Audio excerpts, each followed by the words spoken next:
Silence came first. Not the absence of sound, but the wrongness of it. Sōsuke Aizen opened his eyes to a sky that felt unfinished. Blue, yes, but shallow, as if the heavens had been painted rather than born. The air pressed against his skin differently, lighter, thinner, and yet restless. It carried motion without direction, energy without refinement. This was not the Soul Society, nor Hueco Mundo, nor any layer of reality he had catalogued, dissected, or bent to his will. Aizen stood alone on a stretch of cracked earth at the edge of a dense forest. Trees rose high and uneven, their leaves whispering with a rhythm that felt intentional, almost trained. The ground beneath his feet vibrated faintly, not with spiritual pressure, but with something cruder, more volatile.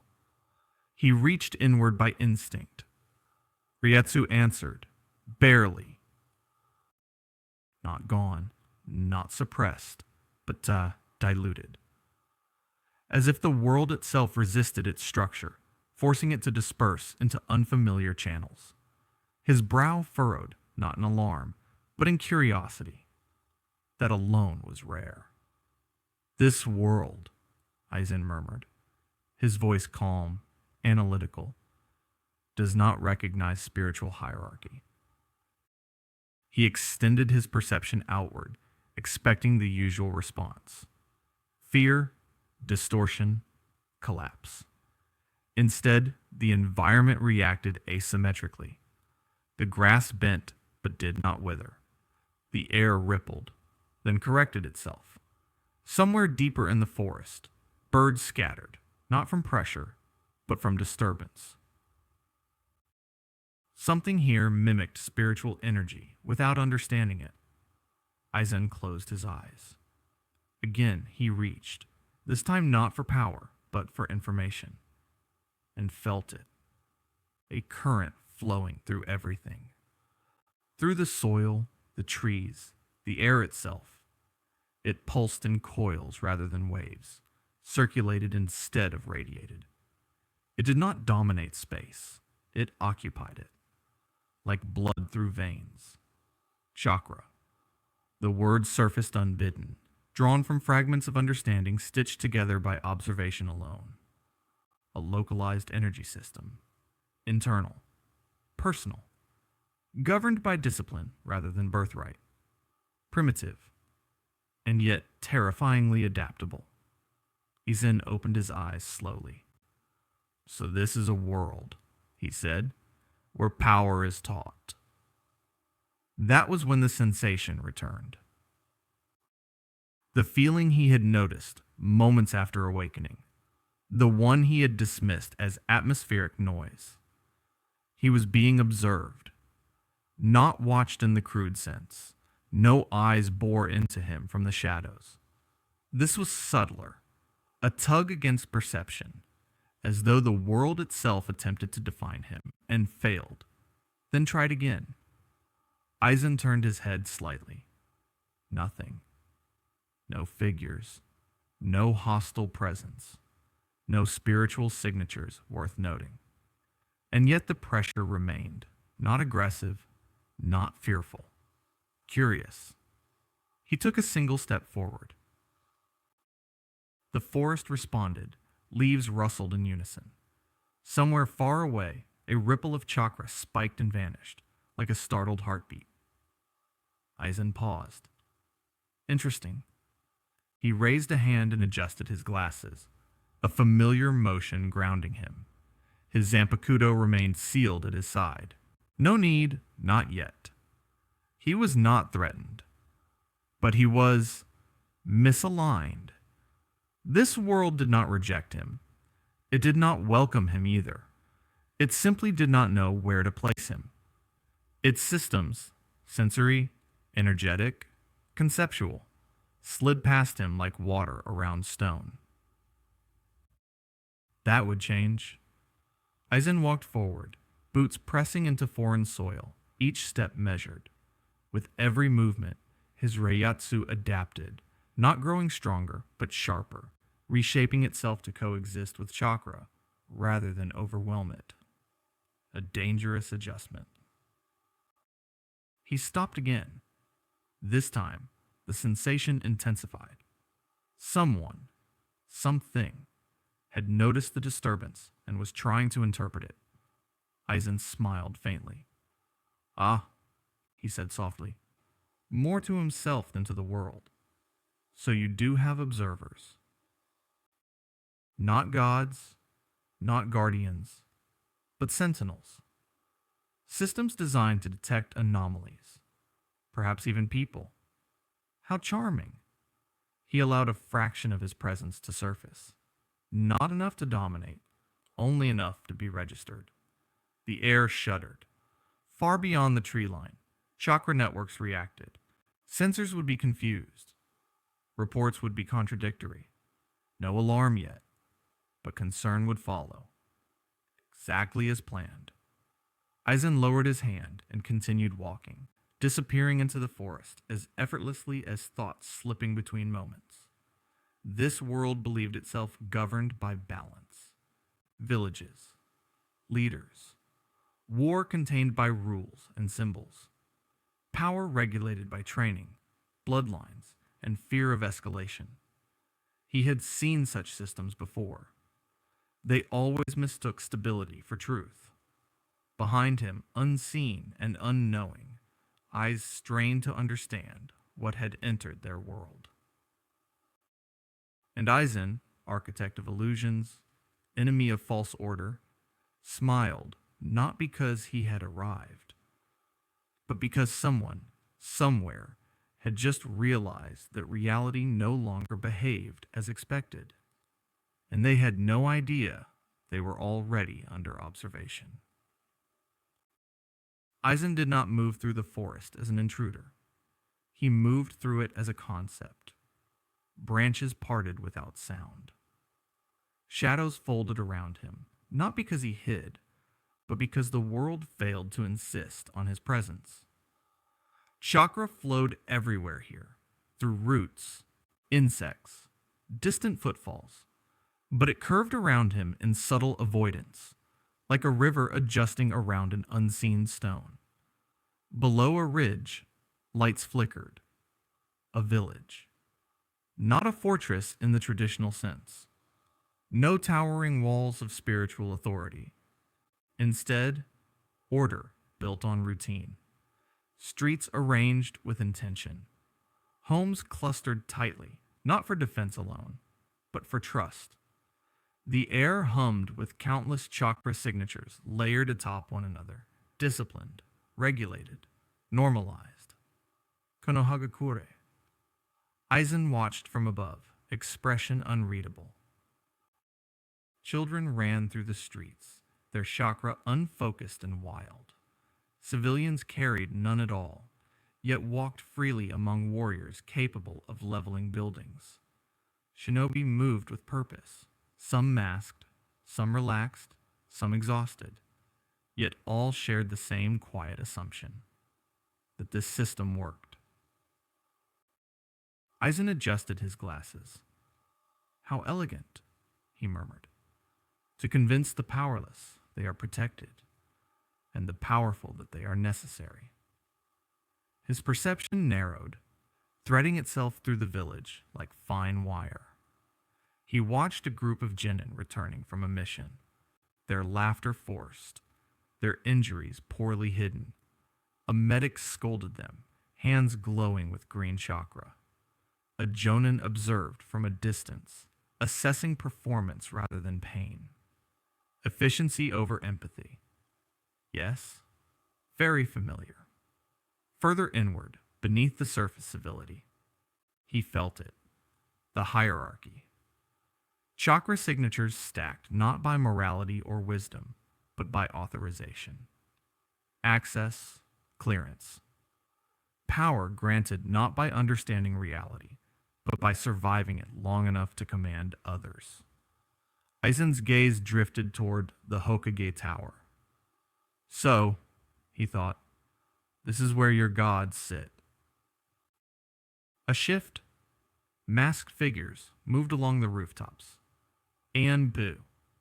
Their chakra signatures were tighter, disciplined to the point of self-erasure. They scanned the village perimeter, eyes sharp, movements precise. One paused briefly, head tilting as if listening to something that wasn't there. Aizen felt the brush of attention. Not detection. Suspicion. Interesting. He allowed a whisper of presence to leak. Not enough to alarm, just enough to confuse. The Anbu operatives stiffened, then shook their head and vanished, dismissing the sensation as interference. Aizen smiled faintly. You train them to doubt themselves, he observed. A useful survival trait. Also, a fatal flaw. He remained still as hours passed. He watched council meetings through windows without glass. Elders debating resource allocation, mission priority, acceptable casualties. He watched Shinobi kneel before superiors younger than themselves, bound by rank rather than insight. He watched orders issued that would ripple outward into bloodshed miles away. Justified, documented, filed. War disguised as duty. The revelation did not shock him. It disappointed him. Different terminology. Same structure. In the Soul Society, power hid behind tradition. Here, it hid behind necessity. Both claimed balance. Both demanded sacrifice. Both insisted the system was fragile, and therefore unquestionable. Aizen's fingers twitched slightly. There it is, he said softly. The lie that sustains you. A sudden surge of chakra flared near the village gate. An argument between shinobi, quickly suppressed by authority. A civilian was escorted away. Order restored. No one asked why. The turning point crystallized in Aizen's mind with frightening clarity. This world did not revolve around villages. It revolved around keiju, singular pillars upon which entire nations leaned, symbols of unity, objects of loyalty, pressure valves for blame. Remove the cage, and chaos followed. Control the cage, and the world obeyed. Not through fear alone, through belief. Aizen exhaled slowly. How quaint, he said. You do not worship gods here. You manufacture them. He turned away from the village at last, cloaks stirring without wind. Somewhere within Konoha, reports would be written, anomalies logged, sensory discrepancies dismissed. Leadership would remain unaware, not because they were foolish, but because the system taught them to look in the wrong places. At the figurehead, not the foundation. Aizen stepped deeper into the shadows, already considering names, temperaments, fractures. 5 great leaders, 5 competing truths, 5 pressure points holding an entire world together by mutual distrust. And pressure, he knew better than anyone, was meant to be applied. Far above the village, clouds drifted, indifferent. Below them, a world built on belief continued to function, unaware that someone had just identified the exact point where it would break. The first thing the sensory division noticed was not a presence. It was an absence. Deep beneath Konoha, where chakra flowed through conduits of trained minds and amplified perception, Inoichi Yamanaka stood motionless, eyes closed, fingers resting lightly against the sensing array etched into the floor. The network pulsed, steady, familiar, each signature a known quantity. Civilians glowed faintly. Shinobi flared with disciplined intensity. Anbu registered like sharpened needles at the edge of awareness. And then there was nothing. A gap. Not emptiness. Not silence. a blind curve in the current, like a thought that refused to be remembered. Inoichi's brow tightened. That's impossible, he muttered. He focused, pushing chakra outward in layered waves, sweeping the forest perimeter beyond the village. The system responded instantly, mapping life with mechanical precision.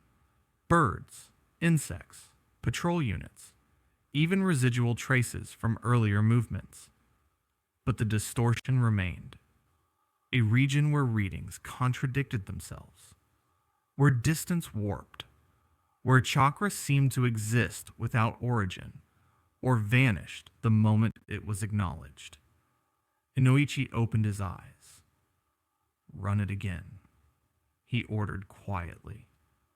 Across the village, Hyuga scouts activated their Byakugan from elevated posts, veins bulging as their vision pierced terrain and flesh alike. Their sight cut through trees, stone, and shadow, through everything chakra touched. Everything except that. One Hyuga faltered, breath hitching. "There's something wrong," she said, voice tense. "I see space, but it bends, like I'm looking at something that refuses to be outlined." Another Hyuga adjusted his stance, narrowing his focus to the microscopic level. Chakra pathways were clear. Too clear.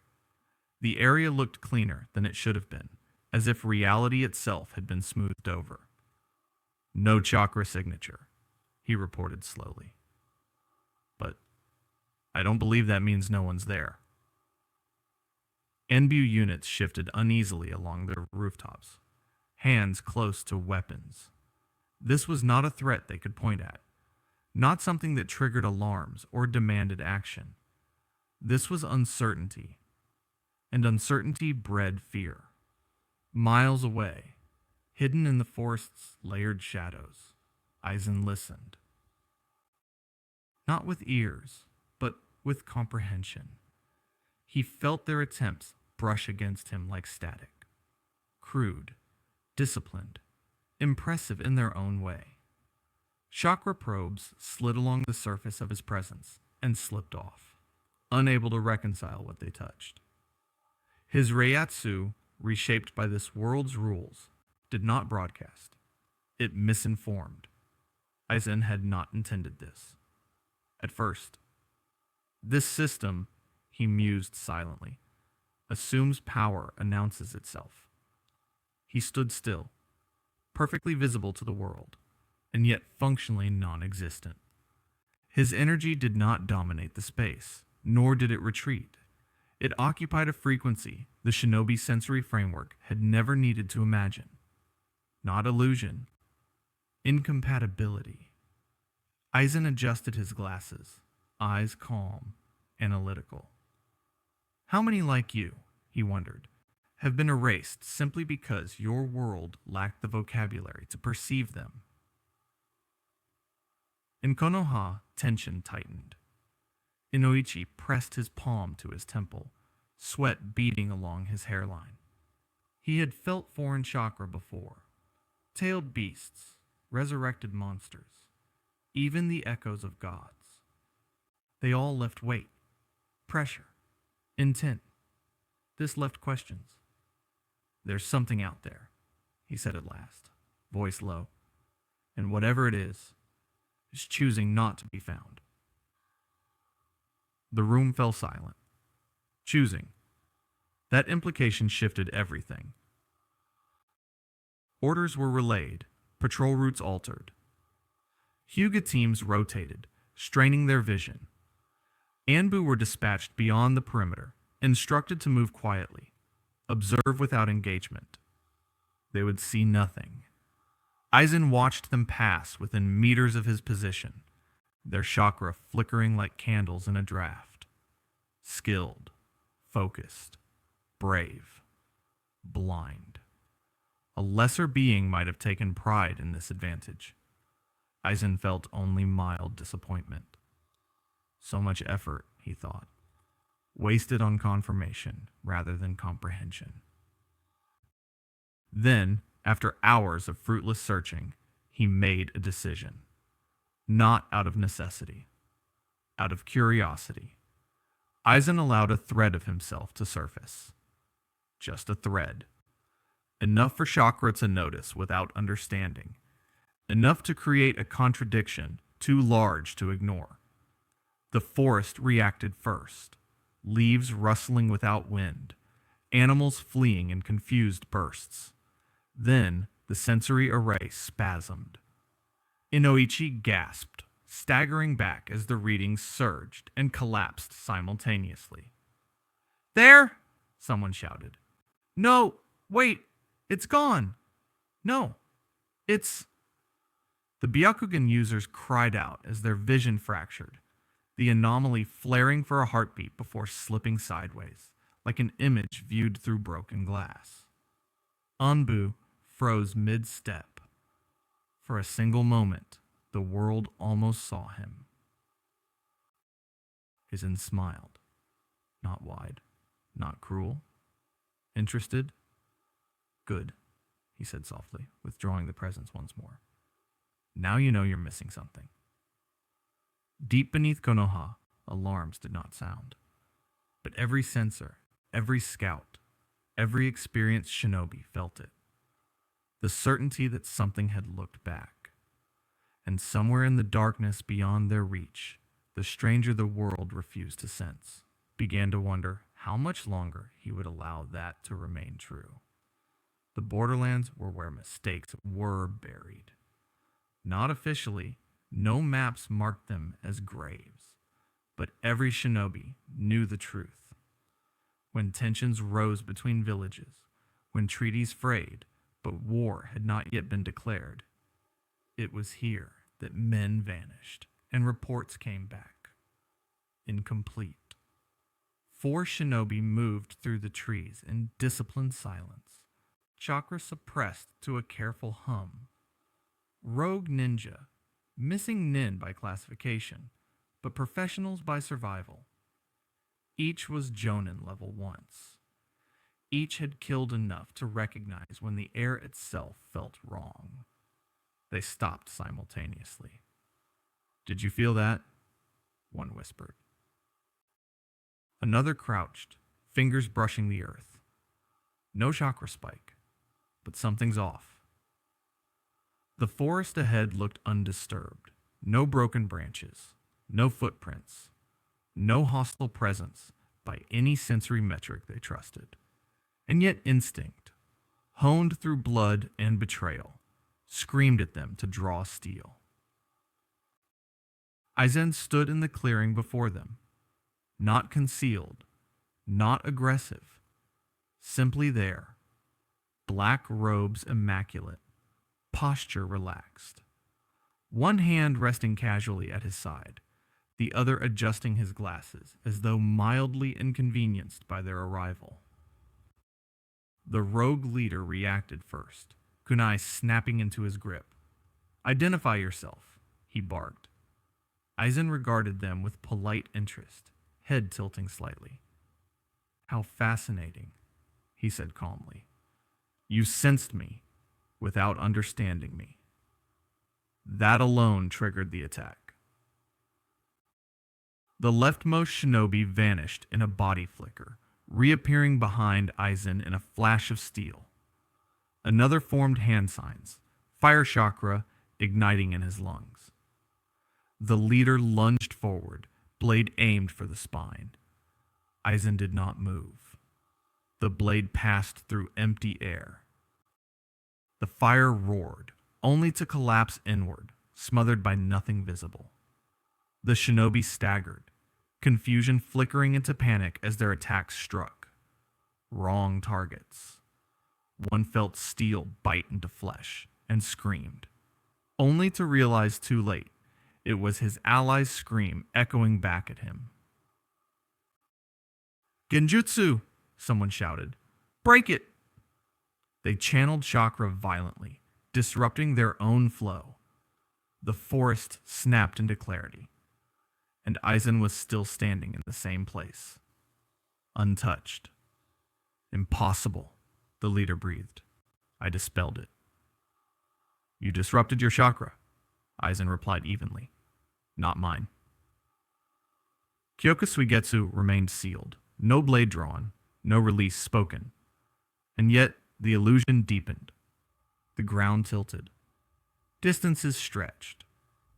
The clearing seemed to rotate, trees folding inward like closing ribs. One shinobi swung wildly at shadows, screaming as his senses betrayed him.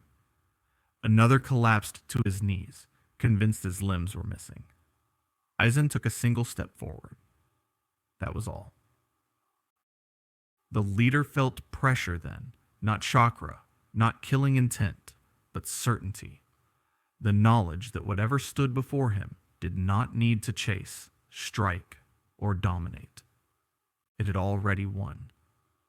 Wait, he shouted, backing away. We don't want... His words cut off as he stumbled, vision blurring.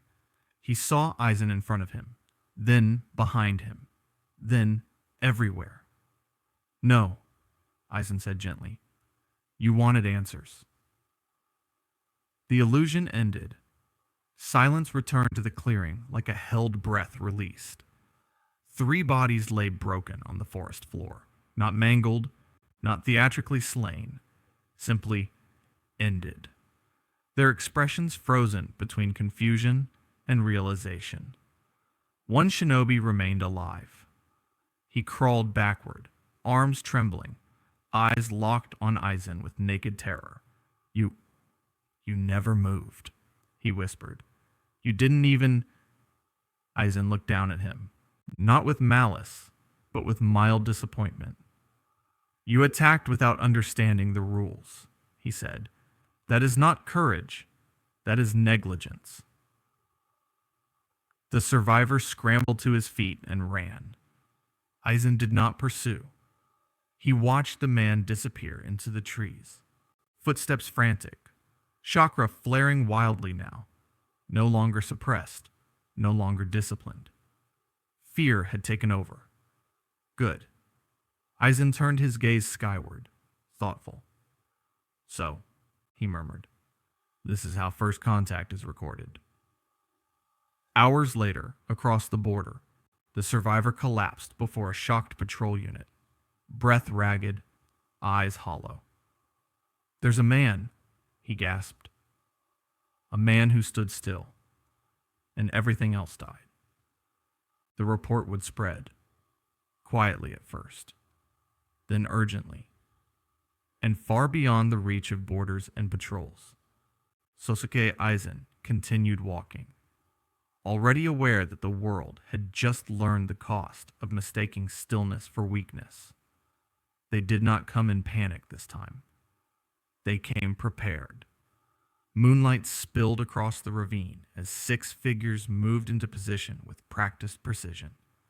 Elite shinobi, drawn from multiple divisions, assembled not to investigate, but to confirm. Their chakra signatures were controlled, layered, interlocked like a living formation. 2 sensory specialists held the perimeter. 1 barrier expert anchored the terrain. A medical nin stayed hidden but ready. At the center, a veteran Jonin captain raised a hand. Remember, he said quietly, this is not a normal target.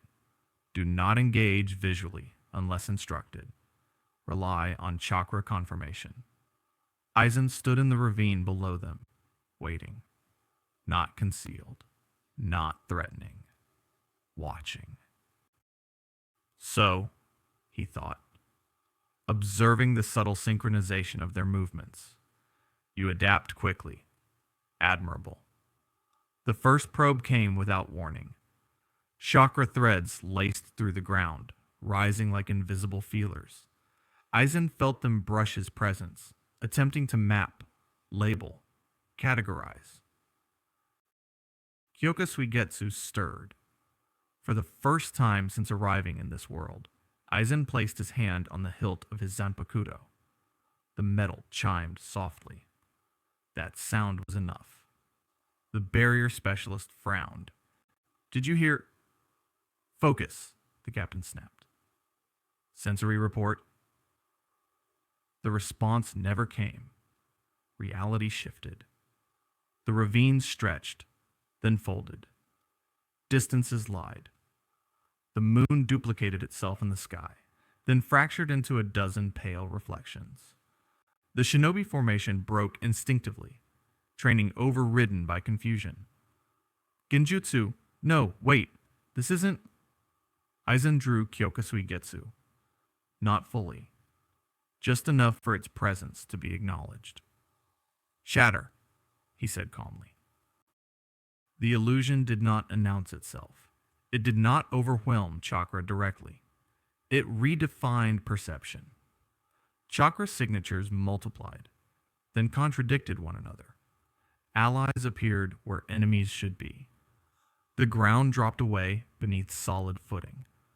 One sensory nin screamed as her readings inverted. She could feel everyone's chakra, but could no longer tell which belonged to whom. "This isn't chakra-based," she shouted. "I can't disrupt it." Aizen stepped forward, blade angled downward, eyes unreadable. "Correct," he replied. "You are attempting to cut water with fire." A coordinated counterattack triggered automatically. Lightning tore through the ravine, stone exploding upward.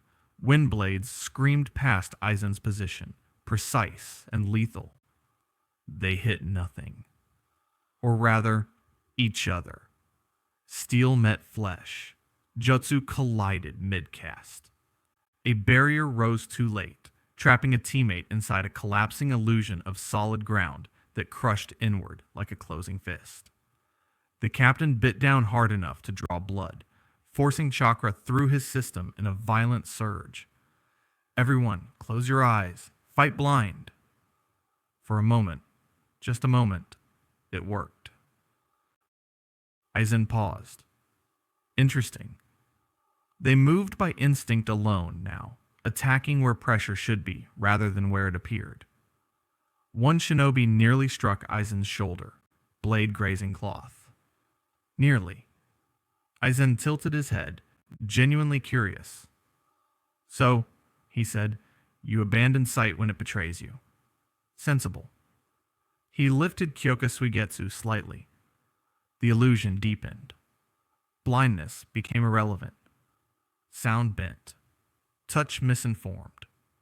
One shinobi felt his sword lodge deep into an enemy's chest, only to realize seconds later he had impaled the medic nin he was meant to protect. No, this isn't real. Aizen passed among them like a rumor given form. He did not strike unless necessary. He did not rush. Each movement was deliberate, restrained, as if testing how much this world could endure before fracturing completely. Within minutes, the ravine fell silent. Bodies lay scattered. Survivors crawled, gasping, minds unraveling as they tried to reconcile memory with outcome. None could agree on what had happened. None could say where Aizen had been at any given moment. He stood at the center, sword lowering, illusion fading like mist burned away by morning. Kyōka Suigetsu slid back into its sheath. Aizen exhaled slowly. "Chakra perception," he murmured. "Genjutsu resistance. Sensory overlap." He looked genuinely thoughtful now. "Impressive tools," he admitted, "but all dependent on shared assumptions." He turned his gaze toward the tree line, where he could feel a familiar pressure. Old, sharp, coiled with potential. Eyes watching. Different eyes. Red.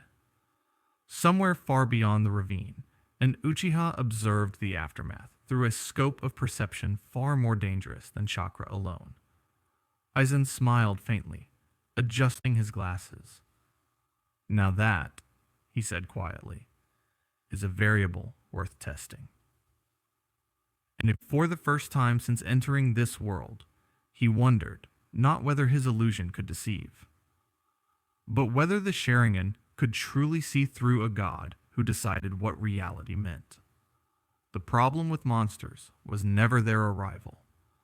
It was the delay between the first scream and the moment the world chose to listen. In the Hokage's office, Tsunade slammed a report onto her desk hard enough to rattle the inkstones. The paper was creased, blood-stained in places, rewritten twice by different hands, each revision less certain than the last. A man who never moved, she read aloud, voice tight. A battlefield where allies killed allies. No detectable chakra source. No Genjutsu signature. She looked up, amber eyes sharp. This isn't a prank, and it's not hysteria. Shizune shifted uneasily beside her. The sensory division confirmed the inconsistencies. They say the readings contradict themselves depending on who observes them. Across the room, Danzo stood with his hands folded behind his back, expression unreadable. Or, he said calmly, they are being manipulated into believing that. Tsunade's glare snapped toward him. Careful. Before Danzo could reply, a new voice cut in, measured, calm, carrying the weight of sand and silence. This pattern is familiar. The communication seal flickered, resolving into Gaara's image. His pale eyes held no fear, only recognition. Before Madara revealed himself, there were reports like this. Confusion. Survivors who could not explain what they had seen. Entire units lost without a visible cause. The word Madara hung in the air like poison. Moments later, another seal flared to life. What I'm hearing, the Raikage growled, massive arms crossed, is that someone's playing tricks on you, and you're letting them get away with it. His advisors murmured behind him, unease bleeding through bravado. This someone wiped out a Jonin squad without leaving chakra residue, Tsunade shot back. If that's a trick, it's one I'd like explained. Silence followed. Even the Raikage did not scoff this time. From another channel, Mei-Terumi leaned forward, lips pressed thin. We've had border incidents too. Scouts reporting false terrain. Sounds where nothing moved. One team fired on shadows until they ran out of chakra. Gaara's voice lowered. This entity doesn't attack infrastructure. It doesn't conquer territory. It destabilizes perception. Danzo's visible eye narrowed. A manipulator, he said. Not a warlord.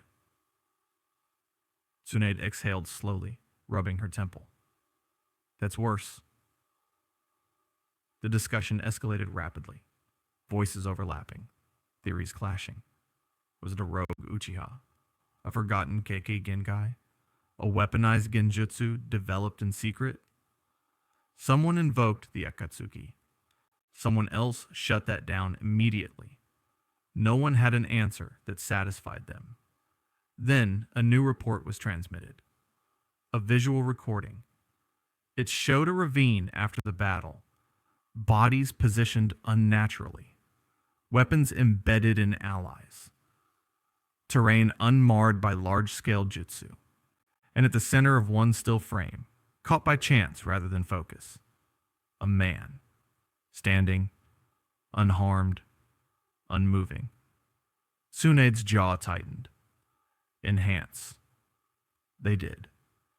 The image degraded instead of clarifying, as if the act of focusing on him caused the data to unravel.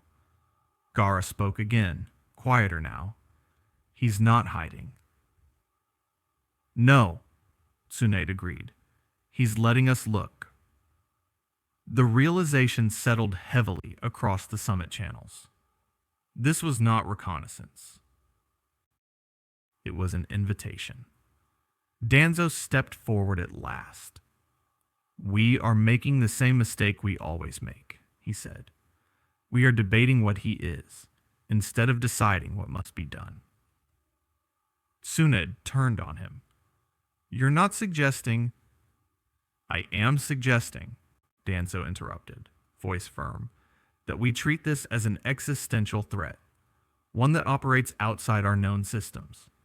Waiting for consensus will only give him more time to learn us." The Raikage grunted.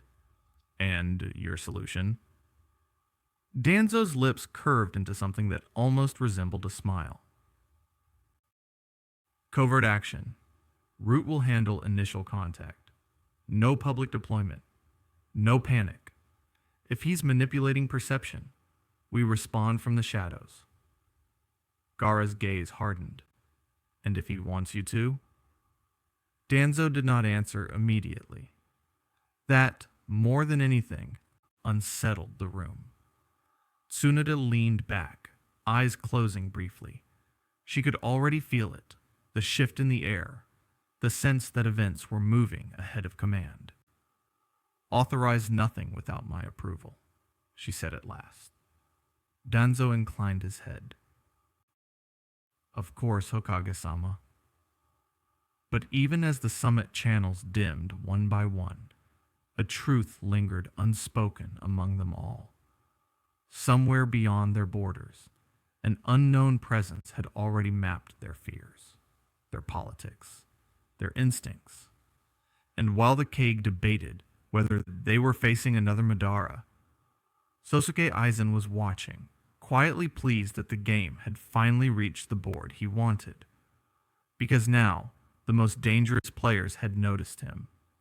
And the first move, as always, would not belong to them. The night air above Konoha carried more than the scent of cherry blossoms. It carried calculation, discipline, and shadows thick enough to swallow even the most cautious observer.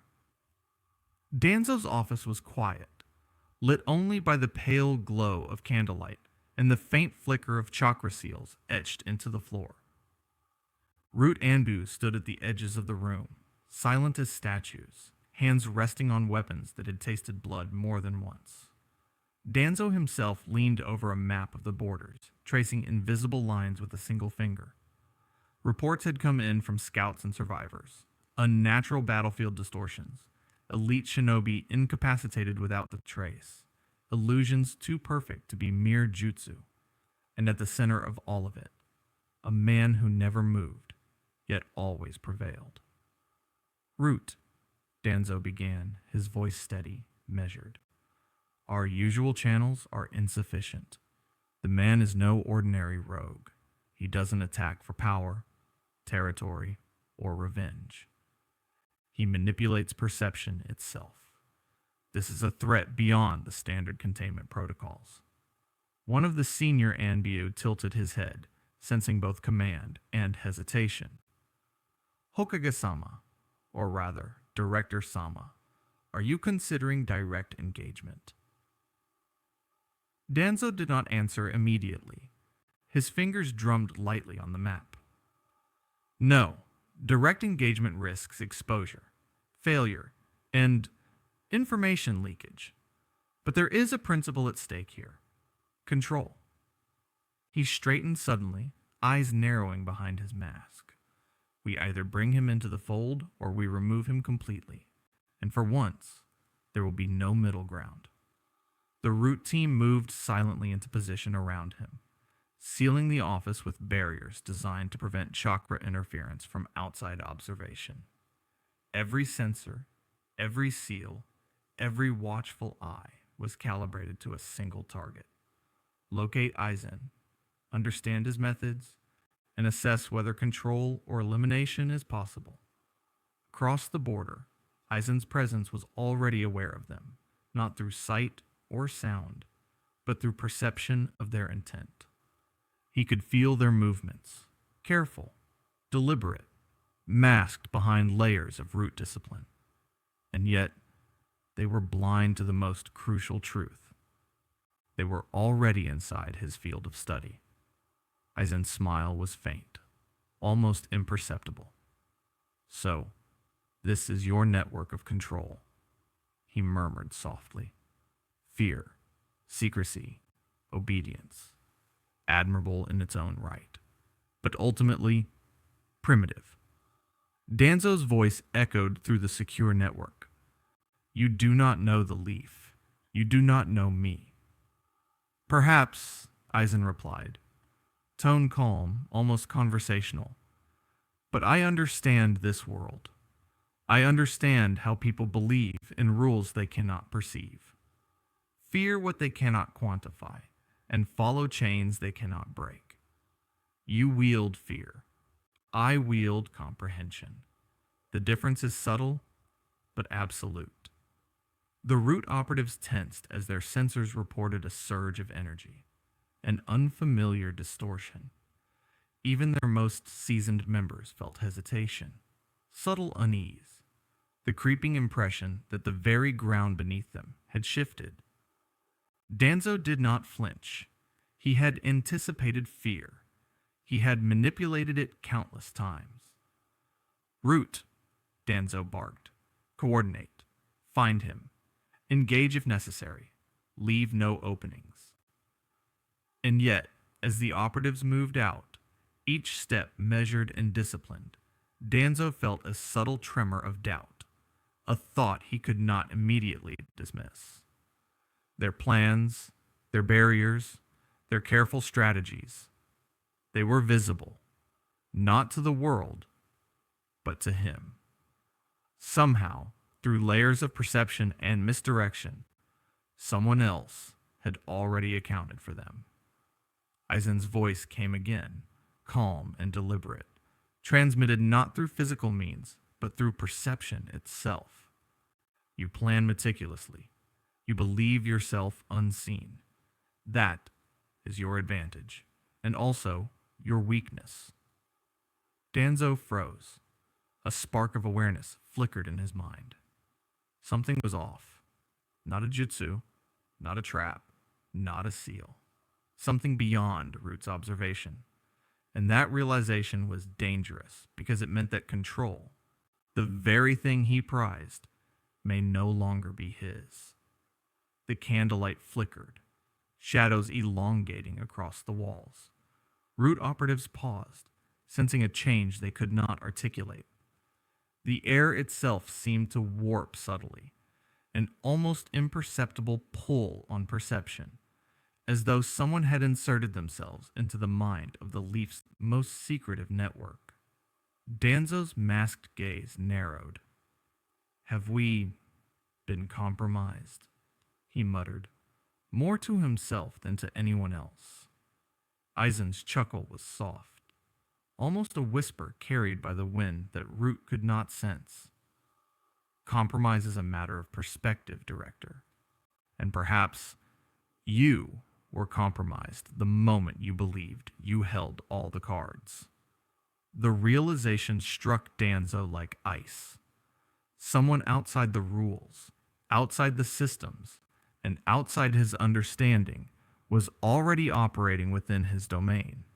And for once, the man he had sought to control or destroy might already be several moves ahead.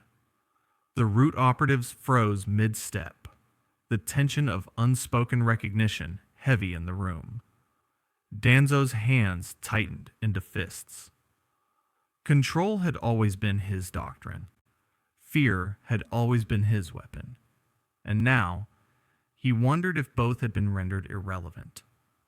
From beyond the shadows, Aizen's presence lingered, patient, observing, unthreatened. He had not moved. He had not acted. Yet every sensor, every plan, every calculation of the Leaf had already been anticipated. Danzo exhaled sharply. For the first time in decades, he understood a truth he could not immediately act upon. The game had already begun, and he might already be the pawn. Itachi Uchiha moved through Konoha's outskirts like a shadow stretched thin over stone and tree. No Anbu patrols noticed him. No civilians dared glance upward. His Sharingan was active, subtle, scanning the flow of chakra for anomalies that conventional sensors could not detect. Reports of broken battlefields, illusions that defied explanation, and Jonin-level Shinobi lost to perceptual collapse had drawn him here, alone. The ravine he approached was quiet. Too quiet. No wind. No animal cries. Only the faint hum of residual chakra. Fractured. Contradictory. Impossible to trace. He stopped at the edge and inhaled slowly. Aizen was here. Itachi felt it, not through force, not through detection, but as one predator senses another. The difference was subtle, almost imperceptible. A distortion in the air, a weight that did not belong. "I know what you are," Itachi murmured, stepping forward. "And yet, I cannot see you." A voice answered him before he could move further. Smooth, calm, deliberate. "You're very perceptive," Aizen said, appearing from the shadows as if born from the air itself. Black robes falling perfectly, posture flawless, expression mild. I wondered who would approach alone, someone who observes rather than reacts. Itachi's gaze narrowed. "You manipulate perception beyond Genjutsu, beyond chakra. That is remarkable." Aizen inclined his head slightly, studying the young Uchiha. "Remarkable? Yes. Dangerous? That depends entirely on who attempts to see through it." Itachi's Sharingan flickered. He tested the flow of chakra around Aizen, probing for inconsistencies, irregularities. Even the faintest traces of Reiyatsu mingled with chakra. His eyes traced threads, only to have them shift before comprehension. Shadows bent, distances lied. Every step he took, every inference he made, was contradicted by what he felt. "I have faced illusions before," Itachi said, voice steady, "but they obey rules. Yours does not." Aizen's smile deepened, small, deliberate, almost polite. "That is precisely why I am interested in you." He took a single step closer. Each movement was slow, deliberate, commanding. "You are not blinded by fear. You are not trapped by control. You question the perception itself. That makes you rare." Itachi tilted his head. "You test me, yet do not strike. Why?" "Because," Aizen replied softly, "I want to know the limits. Not just of your Sharingan, but of human understanding." The two circled one another, predator and predator, a chessboard without pieces. Itachi's senses strained. Every instinct screamed that Aizen could kill him in a heartbeat, yet the man did not move beyond observation. His presence alone warped reality. The Sharingan struggled not to be deceived by the contradictions. "It is different," Itachi admitted quietly, the words almost to himself. "Your illusions, they are not Genjutsu. They are comprehension given form. They see through thought itself. I can predict some, but not all." Aizen's eyes gleamed behind glasses that had never slipped from his face. "You recognize the pattern," he said. "But recognition alone does not equate to mastery. The mind can follow, but rarely fully understands." Itachi exhaled, eyes narrowing as he pushed further. He tried not to analyze, but to feel, to perceive the flow of intent, the weight of presence, the truth behind the illusion. Yet each revelation was temporary, fleeting, slipping like water through his fingers. "You are precise," Itachi continued, voice measured. "Every movement calculated, every perception manipulated. Yet there is honesty here. I respect that." Aizen's smile deepened, almost imperceptibly pleased. "Respect. That is rare from a human, even one as disciplined as you. You do not fear me. You do not blindly obey instinct. You test limits. For a moment, both remained still. The forest around them pulsed with an unnatural calm, as if even the trees had paused to watch. I admit, Itachi said finally, this illusion feels different from anything I've encountered, and that is troubling. Aizen inclined his head. Good. Troubled minds are useful. They ask questions they would not otherwise consider, and answers will come in time. Itachi's gaze remained fixed, unwavering. Time is relative to understanding, and I do not yet understand you. Aizen's smile lingered, patient, unhurried, as he withdrew slightly into shadow. And yet, you almost do. That is what makes this intriguing. The wind shifted, rustling leaves. Distance between them felt both infinite and negligible. The mind games were unspoken, unmeasured, but absolute. Two predators recognized one another, and for the first time, neither could claim dominance. Not yet. Tachi's eyes flickered, Sharingan sharpening, yet even he could not pierce every layer.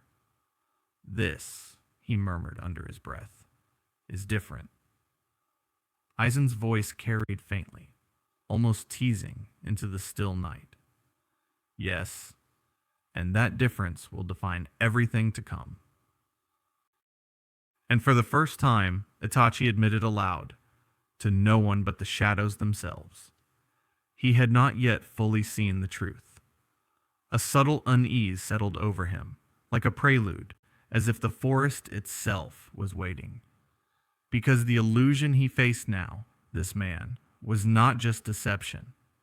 It was understanding, elevated, and it was alive.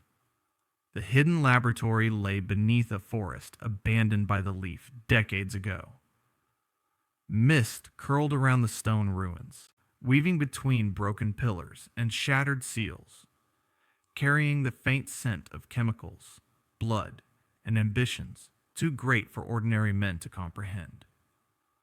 Orochimaru moved through the halls with the fluid grace of someone entirely at home among decay, eyes gleaming with that familiar mixture of fascination and hunger. Reports had reached him, a man who wielded perception itself as a weapon, a presence that shattered reality around him without drawing chakra or leaving visible traces. Aizen. Orochimaru's lips curled into a thin, serpentine smile. Most shinobi feared the unknown. Most predators hesitated when faced with something beyond comprehension. Orochimaru only wanted to understand it, to dissect it, to fold it into his own design. I must see him, Orochimaru whispered to himself, voice barely audible above the hiss of his own breath. If this one truly bends the mind and the world, there are secrets I cannot ignore. Aizen awaited him in the shadows of an abandoned shrine on the outskirts of Konoha. Not hidden, not concealed, but observed. Every step Orochimaru took was measured. Every subtle shift in chakra, every micro-expression, every thought that threatened to betray curiosity, Aizen registered. Ah, Aizen said, emerging into the dim moonlight. Black robes impeccable, expression mild yet probing, his presence unsettling, not because of overt threat, but because of precision. I wondered when someone like you would appear. Orochimaru froze, studying the man before him. So you exist, he said, voice low, smooth. Not merely rumor, not a fragment of foolish imagination. You manipulate more than the physical world. You manipulate belief, perception, reality itself. I merely apply what is given, Aizen replied, folding his hands behind his back. The world already operates on assumptions. I exploit them. Orochimaru stepped closer, snake-like movements deliberate. You bend the world without breaking it. Fascinating. I have experimented with humans, with chakra, even with forbidden techniques. Yet your ability surpasses all my calculations. Perhaps an alliance is in order. Aizen's eyes, calm and unreadable behind his glasses, tilted in amusement. Alliance? I am not here to join. I am here to observe, to understand, and to decide if others are worthy of interaction. The tension between them was palpable. Two minds circling each other, calculating, probing, analyzing. Orochimaru's hunger for knowledge radiated like heat, a tangible aura of obsession. Aizen's calm comprehension acted as an invisible barrier, subtle yet absolute, resisting intrusion. You are studying me, Orochimaru said, almost a statement, almost a challenge. I understand, but consider this. I am not easily controlled. My ambitions, my methods, they are as expansive as your own. You may find me useful. Aizen's smile was faint, controlled, deliberate. Useful, yes. Partner, no. Your ambition is linear. You seek growth, evolution, power. Admirable, but ultimately predictable. Orochimaru's lips curved slightly, intrigued rather than insulted. Predictable? Few see through perception as clearly as you claim. And yet, you judge me? Not judgment, Aizen replied softly. Assessment. There is a difference. I see where you end and where I begin. I see your potential as a tool, not a companion, not an equal. You exist to serve the unfolding of larger designs. Orochimaru paused, considering. He did not recoil. He did not protest. Instead, he studied Aizen in silence, weighing every word, every glance, every nuance. There was respect there, yes, but also the faintest spark of challenge. A predator recognizing another predator, but one clearly positioned above him. I see, Orochimaru murmured finally. A tool. Perhaps I am willing to be useful, but I will not be passive. Aizen inclined his head. I would not ask it of you. That is not my way. Use yourself. Use your knowledge. But understand this. You serve the design without comprehending the full picture. That is inevitable. A hush fell between them, as if even the night had paused to witness the subtle chess match. The wind shifted, rustling dead leaves, carrying the faint scent of something ancient and deliberate. Orochimaru's serpentine smile returned, thinner, sharper. Very well. I will observe. I will wait. I will adapt. Aizen's gaze followed him as he retreated into the shadows, silent as a whisper. Observe, yes, he murmured. But remember, you are already seen, and tools have a way of forgetting who wields them. Orochimaru's eyes glimmered in the darkness, calculating, intrigued, aware that he had just been classified in a way he could neither fully accept nor escape. Aizen watched until the silhouette of the rogue shinobi dissolved into the night. His calm smile lingered, patient, unreadable. The chessboard had expanded. Another mind capable of calculation had joined the game. But Aizen already knew the truth. One would play, the other would manipulate, and only one would define the rules. And for now, Orochimaru was not a partner. He was a tool. The night deepened, carrying the unspoken question into the shadows. How long before the tool realized it had been chosen, and what it would do next? Far above the hidden leaf, the sky trembled, not with clouds or wind, but with an instability that few could perceive. At first, it was subtle, a distortion along the horizon, a shimmer in the air that seemed to bend light like water. Birds veered abruptly, then vanished into silence. Even the mountains themselves seemed to hesitate, their ancient stone suddenly aware of a presence that should not exist. The Kug and their advisors were distracted by the reports of the unknown manipulator on the ground. They could not yet comprehend that something larger, something other, had begun to pierce the fabric of their reality. Aizen, standing on a quiet hill at the edge of the ravine he had mastered, sensed it immediately. His Reiatsu, mingled faintly with chakra, stretched like tendrils into the unseen. A subtle vibration, like the pulse of an enormous heartbeat, resonated beyond his immediate surroundings. He tilted his head, a small smile playing across his lips. "Interesting," he murmured. "The world itself is responding to me, not with fear, but with curiosity." Beneath the waves of perception, the first anomalies became visible.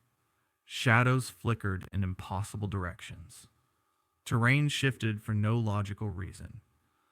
Atmospheric pressure warped inconsistently. Instruments, simple tools that measured gravity, wind, and magnetic flux, fluctuated, giving readings that contradicted each other within moments. It was not just chakra or perception that Aizen toyed with anymore. He was straining the very boundaries of dimensional stability. Far across the seas, in a world ruled by currents and sky-stretching sails, navigators noticed their compasses spinning wildly. Storms that should not exist appeared over calm waters. The seas themselves seemed aware. A presence stirred in the waters, something vast, chaotic, and untethered. Aizen felt it too, a tremor of curiosity and chaos that the world had not yet understood. He tilted his head, thinking deliberately. "Another world," he said softly, voice carrying over the hill, "unbound by my immediate influence, yet drawn to it." Within Konoha, a low-level root operative monitoring the northern borders noticed an unusual energy spike. It was subtle, almost imperceptible, but it carried a different kind of signature. It did not match chakra, nor Reiatsu exactly.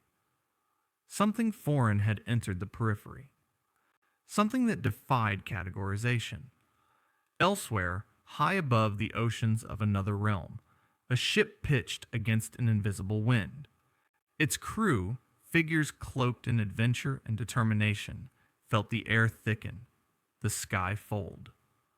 One shouted a warning, but even the words sounded distant, refracted through some unseen layer of space. "Captain," a crew member said, voice trembling. Something's coming. I don't think it's from our world." The captain's eyes narrowed. The sense of chaos was undeniable. It was not an enemy that could be fought with strength alone. It was something vast, almost like the world itself had grown conscious. Back in Konoha, Aizen observed these ripples with clinical curiosity. Each anomaly, each disturbance, each refracted perception told him something about the fragility of the worlds and the limits of the powers contained within them. He extended a finger slightly, almost unconsciously. The air shifted. A faint, imperceptible ripple radiated outward, brushing against the other dimension, and the presence responded. It was slow at first, a vibration, a flicker of light, then a heartbeat, then a consciousness. Aizen's lips curved into a faint, deliberate smile. "Ah, so the game expands," he murmured. "One world is no longer sufficient. Curiosity has consequences, and consequences attract attention." The horizon shimmered again. The seas he had never seen now pressed against the edges of his perception. The foreign energy swirled with intent, untamed but intelligent, chaotic but purposeful. It was not hostile, at least not yet, but it was aware. Somewhere, far beyond Konoha's borders, the presence drew closer. It did not move through space in the conventional sense. It pierced it, threading through dimensions with the elegance of a predator that knew no bounds. Aizen tilted his head, satisfied, curious, and entirely unafraid. "So," he said, letting the words drift into the night. "Someone, or something, far more chaotic than even I expected, has noticed me. How entertaining." The wind shifted sharply. The trees trembled. Even the ground beneath him felt unstable, subtle tremors spreading like whispers of an unseen tide. And then, from beyond the seas, from a world untouched by chakra and unseen by Konoha's eyes, a shadow of impossible magnitude began to approach, a presence that would not be ignored. Aizen's eyes glimmered behind his glasses. "Let us see," he whispered. "Who dares to answer the ripples I create? And what will they bring?" The night held its breath. The worlds themselves seemed to lean forward, sensing the collision yet to come. Somewhere in the void between realms, chaos smiled. And it was coming. The sea itself had grown strange. Waves rose where none should, bending in unnatural arcs. The horizon shimmered like broken glass, and the air carried the faint scent of another world, tangy, electric, almost playful. On the Thousand Sunny, Monkey D. Luffy squinted into the distance, his brow furrowed in curiosity. "Something's off," he muttered, stretching his arms casually. "It's kinda funny." He didn't know why it felt funny, only that it did. The currents pulled at his body not violently, but insistently, urging him forward. The crew noticed immediately. Nami's compass spun wildly, Chopper's fur bristled at the static tension in the air, and Sanji's cigarette flickered as though resisting reality itself. Luffy laughed, a carefree booming sound that carried across the waves. "Heh! Looks like we've got a new adventure, guys." He leaped into the sky, arms stretching impossibly, and landed on the distorted horizon like it were solid ground. The air here was heavier, charged with a strange force that tugged at perception, bending light and sound into impossible angles. Shadows flickered without source, and the scent of ozone mingled with something alien. And somewhere on the hill beyond the ravine in Konoha, Aizen's gaze fell upon the anomaly. He did not blink. He had been observing the subtle ripples in reality, noting the emergence of this new, chaotic presence with detached amusement. "Interesting," Aizen murmured, voice smooth, calm, carrying across dimensions in a way that seemed almost inaudible. A being entirely unbound by fear, expectation, or reason. From Luffy's perspective, the hill ahead seemed to shimmer and bend. Paths twisted, colors shifted unnaturally, and the air felt thick, like swimming through invisible currents. Yet Luffy didn't hesitate. His laughter echoed across the distorted land. "Come on," he shouted, running forward with a grin. "If something's weird, it's probably fun." Aizen's eyes narrowed slightly behind his glasses, noting the audacity of a mind untouched by the usual constraints of perception. Most beings, even shinobi of the highest caliber, faltered when confronted with illusions so precise they defied understanding. They doubted themselves, questioned what was real, succumbed to fear. Not Luffy. He stumbled over nothing, landed on shadows that weren't there, and punched through air that resisted him. But each time, he adapted instinctively, almost as if the world itself had become his rubber. Aizen tilted his head, intrigued. Curious, he murmured. He does not fear. He does not hesitate. He perceives the pattern without even realizing it. The distortion attempted to deceive him. Paths bent, shadows doubled, voices echoed from the wrong direction. But Luffy shrugged it off, laughing louder each time he stumbled, yet regained his footing. His resilience was not born of analysis or mastery of perception. It was instinct. Pure, unbound instinct. "This is fun," Luffy shouted, landing in a crouch and peering toward the shimmer that hid Aizen. "I don't even know what's happening, but it's awesome." Aizen allowed himself a small smile. Few had ever resisted the subtle, insidious pull of Kyōka Suigetsu, or any illusion designed to manipulate perception. Even the strongest minds faltered eventually, sometimes out of fear, sometimes because they sought control over something uncontrollable. But Luffy, he laughed at the rules themselves. He defied them without understanding why. That defiance was a weapon. Not calculated, not precise, but chaotic in a way that made Aizen curious. "You do not fear me," Aizen said aloud, stepping partially into the distortion. His presence was calm, deliberate. "You do not doubt yourself. You are different from any I have observed in this realm." Luffy blinked at the figure emerging from the impossible landscape, grinning wider. "Huh, you're the weird one, aren't you?" "Perhaps," Aizen replied softly. "But I wonder, how long will your mind resist what even the world cannot reconcile?" Luffy shrugged, laughing again. "Long enough to see what's fun. Let's see. What's going on here?" Aizen's smile deepened, composed and patient. "Curious indeed. You resist even my perception.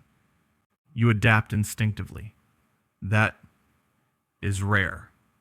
The distortions around Luffy began to react, bending more aggressively, shadows converging, paths twisting violently. It was the first true test, an attempt to force comprehension, to manipulate instinct, to see if the pirate could falter. And yet, even as reality itself tried to bind him, Luffy's laughter carried forward, defiant. He was unaware why he could see through it, unaware why he could resist, unaware why he felt the falseness, yet chose to act anyway. Aizen studied him silently, fascination sharpening. A pirate, a simple mind in some ways, yet one that challenged the very principles he relied upon. And then, as the distorted horizon writhed around Luffy like water boiling in a pot, Aizen allowed himself to wonder aloud. "Very well, let us see how far this freedom will carry him." The wind shifted, carrying a sense of impending collision, chaotic, unstoppable, and entirely unmeasured. Luffy's laughter rang out across dimensions, a beacon of irrepressible will. And somewhere in the shadows, Aizen's eyes glimmered. The pirate would not simply stumble into illusions. He would fight them, without knowing why. And that, Aizen realized, would make the game infinitely more entertaining. The distorted horizon quivered beneath the weight of two presences, each unbound in different ways. On one side, Aizen, calm, composed, radiating precision and control, the master of manipulation itself. On the other, Monkey D. Luffy, unpredictable, irrepressible, laughing at impossibility, as though it were a toy to be tossed aside. The air between them seemed almost to bend, charged with an energy neither fully understood, yet both felt acutely. Aizen's black robes barely stirred in the slight wind, but the way he moved was deliberate, almost imperceptible. He did not approach like a predator. He observed like a chess master, studying each movement, each subtle shift of will. Kyōka Suigetsu, his ultimate weapon of perception, was not yet fully deployed, but its influence hovered, waiting. He could fracture reality around Luffy with a thought, bend the pirate's senses into impossibility, erase existence itself from perception. But Luffy was not a typical opponent. He landed lightly on the warped ground, stretching his limbs casually. The corner of his mouth lifted in a grin. "Hey, you're the weird one, huh?" he called. The sound carried confidence, a challenge, yet no fear. The sea-born energy he carried, haki, raw and unshaped, radiated outward, invisible but undeniable, brushing against the edges of Aizen's illusions. Aizen's eyes narrowed slightly behind his glasses. He had seen countless minds shatter before the gentle weight of Kyōka Suigetsu.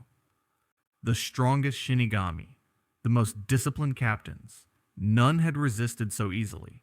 None had adapted instinctively to falsehood itself. And yet, here was Luffy, smiling, laughing, stepping forward as though the distortions around him were mere scenery. "Interesting," Aizen murmured. "Not fear, not doubt, resistance, instinctive." He decided to probe. A faint ripple of Reiatsu, intertwined with chakra-like distortion, extended outward. Shadows lengthened unnaturally. Light fractured into impossible directions. Paths twisted upon themselves, every surface, every space betraying perception. Aizen's illusion was precise, calculated to the microsecond, designed to dominate. And yet, Luffy adjusted effortlessly. He dodged shadows that were not real, countered threats that were phantoms, and acted against invisible pressure, as though he knew where reality ended and deception began. His haki allowed him to feel intention without comprehension. His will allowed him to act despite it. Every instinct, every motion, seemed absurdly natural against the impossible geometry of Aizen's creation. "You're tough," Aizen said, voice calm but tinged with curiosity. "Most minds would have cracked by now. You are different." "Huh! It's fun," Luffy shouted, arms swinging freely as if defying the very air. "You're messing with my head, huh? Bring it on." Aizen allowed a slight step forward, and the air bent with him. The illusion shifted. The world's angles became inconsistent. Gravity and distance fractured subtly. Yet Luffy laughed and leapt, haki flaring as he landed precisely where nothing should exist. For the first time, Aizen noticed a fissure, a subtle imperfection, a gap between manipulation and control. He extended his perception, probing deeper. Kyōka Suigetsu could overwhelm the most disciplined senses, collapse certainty into chaos, dissolve identity into suggestion. But here, in the midst of impossible distortion, there was resistance. A conscious defiance of the rules Aizen assumed all minds obeyed. For a fraction of a heartbeat, Aizen considered the implications. This was not fear. This was not misunderstanding. This was raw, untamed will, and it was affecting his illusion. The pirate did not see through it in the sense of comprehension. He resisted it instinctively, unshakably, almost naturally. Aizen tilted his head, lips curling in a slow, deliberate smile. Curious, remarkable, dangerous. He stepped closer, and for the first time, the certainty he always carried wavered, not in weakness, but in possibility. His illusions, normally flawless, began to bend in subtle, unpredictable ways under the influence of something he could not calculate, a mind free from fear and a will unconstrained by logic. Even Kyōka Suigetsu, he murmured softly, almost to himself, has its limits. Luffy's laughter rang out again, echoing across the fractured horizon, carrying defiance, audacity, and joy. He could not see the flaw. He did not understand the significance. But he felt it, and that in itself was enough. Aizen's calm, omnipotent confidence, the certainty that perception itself was his weapon, flickered, subtle, but undeniable. He had anticipated resistance from intellect, from fear, from strategy. He had never anticipated pure freedom, will unshaped by expectation, acting against illusion with instinct alone. And in that realization, Aizen acknowledged a truth that had never before unsettled him. There existed a flaw in his dominance, a crack in the foundation he had assumed immutable. The wind shifted violently as shadows lengthened unnaturally. The fractured horizon pulsed with energy. The subtle tension between control and defiance stretched to its breaking point. Aizen's voice carried, calm but deliberate. So, you resist. You adapt. Very well. Let us see how far that freedom can truly take you. Luffy grinned widely, completely unaware that he had just discovered the first fissure in a master manipulator's perfect world. And for the first time, Aizen realized the game had become uncertain. The air around the ravine was taut, as if reality itself held its breath. Shadows twisted unnaturally, the horizon shivered, and the faint pulse of otherworldly Reiatsu wove itself into the currents of chakra that hummed invisibly across the land. Aizen stood upon the warped ground, calm, composed, a silhouette of control in a world fraying at the edges. But this time, he was not alone. Naruto Uzumaki landed lightly atop a fractured stone outcropping, cloak flaring behind him, eyes sharp, sensing every irregular pulse in the atmosphere. He was not here out of curiosity or ambition. He was here because the world itself had called to him. The imbalance, the distortion, the subtle weight of an intelligence beyond comprehension. It resonated with his very spirit. Konoha, the world, it's wrong, Naruto muttered. Scanning the impossible terrain, shadows bent unnaturally around him, and yet he stepped forward with certainty. Chakra flaring instinctively, his nine-tailed fox energy humming beneath the surface. Every instinct told him that this was no ordinary opponent, no ordinary threat.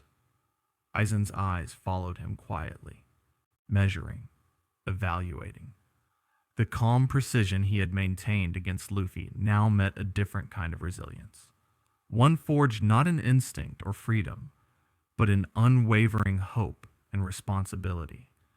Naruto radiated something Aizen had seldom encountered, a light that refused to bend, even when the world itself tried to fold around it. So, Aizen said softly, voice smooth, almost musical, carrying over the windless air. You are the one who resists the distortion, not through skill, not through perception, but through belief. Naruto narrowed his eyes. I don't know who you are or what you want, but I don't let anyone or anything control me. His voice was firm, unwavering. His chakra flared in pulses, illuminating the fractured horizon like bursts of sunlight behind clouds. Aizen inclined his head, a faint smile curling the edges of his lips. Control is an illusion, young shinobi. The world is governed by rules unseen. Minds that bend reality are rare, but even they too are subject to order, to inevitability. Naruto laughed, shaking his head. Order? You think the world's about rules? It's about people, about trying, failing, and still standing up. You can't just bend everyone to your will. I won't let you. The two forces met, invisible yet palpable. Aizen's calm rationality weighed against Naruto's blazing conviction. Each word was a subtle clash, a test of ideology more than power. Around them, the shadows flickered unnaturally, the ground pulsing beneath subtle distortions. Even Kakashi, standing back with visible concern, could feel the tension radiating outward, knowing this confrontation was beyond any ordinary jutsu. You carry a light in you, Aizen continued, his voice almost contemplative. A will so unyielding that even I hesitate. I have manipulated perception, belief, and fear itself. Yet you refuse, and still you step forward. Naruto's grin widened, unshaken by the calm, calculating figure before him. That's right. I don't care how strong you are, how tricky your illusions are. I won't be controlled. I fight for my friends, my village, my world. That's something no one can take from me. For the first time in this world, Aizen paused. Not out of fear, certainly not out of surprise, but out of recognition. Recognition that his usual certainty, the inevitability of his manipulation, faced a force entirely different from what he had expected. A will not shaped by fear, nor curiosity, nor ambition, but by hope, persistence, and unwavering belief in freedom. And yet, Aizen murmured, almost to himself, you are still seen. Naruto's eyes narrowed. He felt the subtle pull, the manipulation of perception, the world bending subtly around Aizen. But he did not hesitate.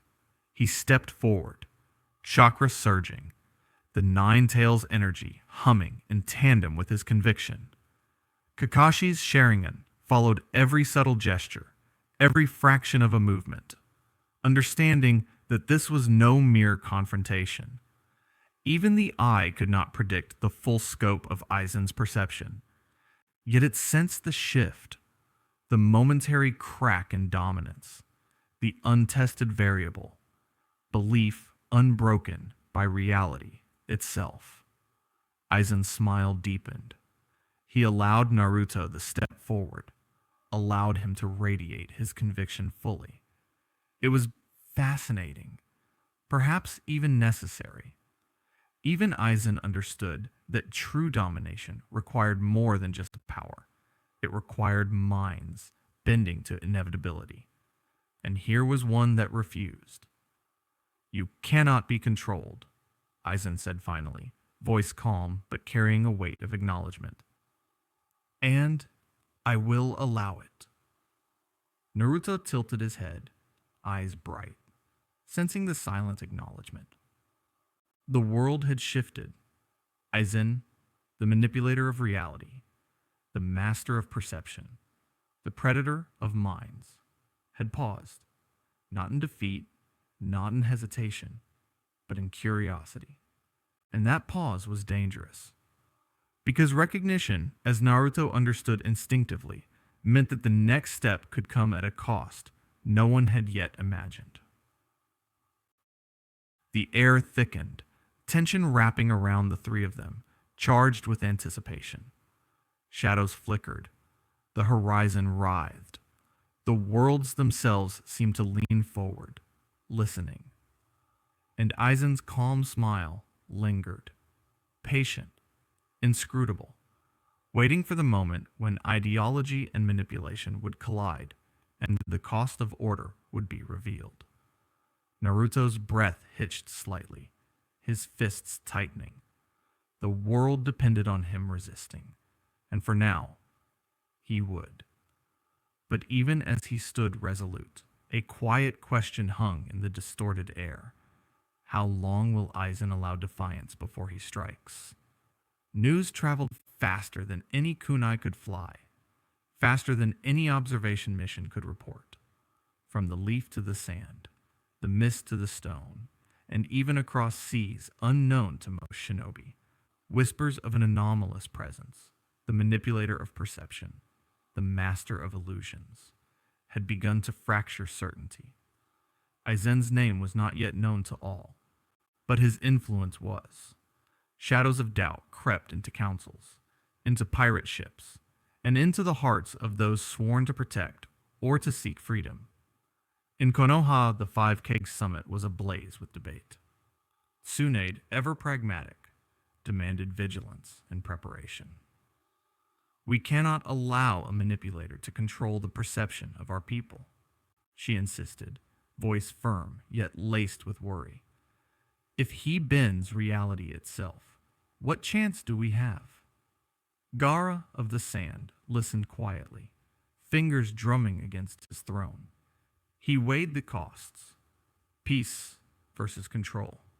Survival versus freedom. The idea of aligning, even temporarily, with someone of such cunning and power was abhorrent.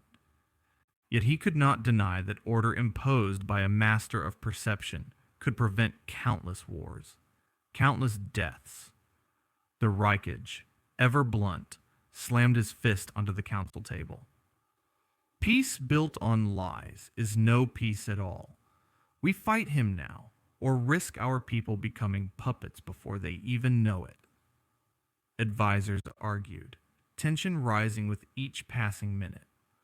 Some suggested covert diplomacy, others whispered of preemptive strikes. The question was no longer who could defeat him, but who would choose to follow him, who might see the value in order, even if imposed through manipulation. Far across the seas, pirate crews reacted in kind. Luffy's crew, of course, refused to bow to any form of control, laughing at the notion with reckless joy. But other captains, whose ambitions were tempered by pragmatism, paused. Could a being capable of manipulating reality itself be persuaded to grant order to their chaotic lives? Would allegiance mean survival, or dominance disguised as protection? The world was fracturing along invisible lines. Ideology clashed with survival instincts. Morality tangled with pragmatism. Even as battles had yet to begin, allegiance itself had become the battlefield. Friends questioned friends. Villages whispered of betrayals and secret alliances. Pirates debated the ethics of siding with a master of illusions who promised order, wealth, or survival. Aizen observed it all with detached interest, as a painter might regard a canvas coming to life. The subtle tremors of fear, ambition, hope, and greed danced in the hearts of leaders and adventurers alike. Every whispered doubt, every secret glance, every tentative alliance fed the delicate web he had begun to weave. He had allowed resistance to flourish. Luffy's laughter, Naruto's conviction, not out of weakness, but as part of a larger experiment. Observation was always the first phase. Influence, subtle and irresistible, was the next. Aizen's shadow stretched across hills and ravines, blending with the distortions of reality he had already begun to impose. He tested limits, nudged perceptions, whispered suggestions invisible to those untrained in sensing Reiatsu or chakra. Small manipulations, almost unnoticed, began to tilt decisions, sow seeds of alignment and dissent alike. Some villages, seeing the potential to prevent bloodshed, whispered of cooperation. Perhaps, they murmured, perhaps his order is preferable to chaos. Others, rooted in principle, bristled. No manipulation can replace true strength, true freedom, they argued. refusing even to acknowledge the subtle suggestions infiltrating their councils. Pirate crews debated with similar intensity. Those who thrived on chaos saw opportunity in defiance. Those who sought dominance saw Aizen as a tool, a means to secure their goals. The seas themselves became an ideological battleground, a mirror to the fracturing shinobi world. Aizen's calm smile widened as he watched. He had planted the first seeds of division, and now the world was responding in kind. He did not need to force obedience. Curiosity, fear, and ambition would do the work for him. Leaders chose, pirates maneuvered, alliances formed and broke, all under the gentle, invisible pull of his perception. And then, as if signaling the shift from observation to action, Aizen allowed a subtle distortion to flare across the horizon. Shadows twisted violently, light fractured unnaturally, and the air seemed to hum with the anticipation. Phase 2 had begun.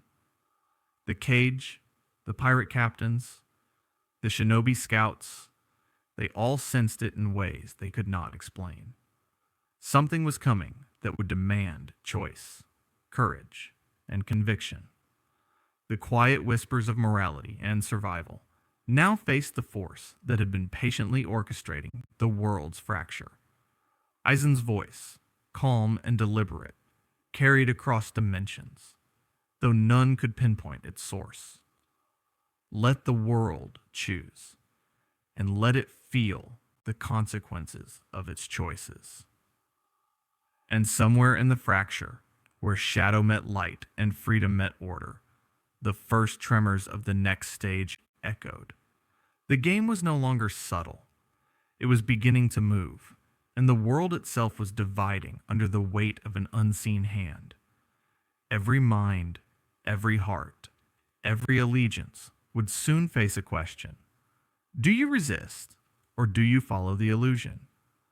And as Aizen watched patiently, the horizon itself seemed to be at a pulse, ready to answer. The wind over the fractured horizon carried whispers of impossibility. Across villages, pirate ships, and hidden outposts, shadows shifted unnaturally, as though the air itself had grown aware.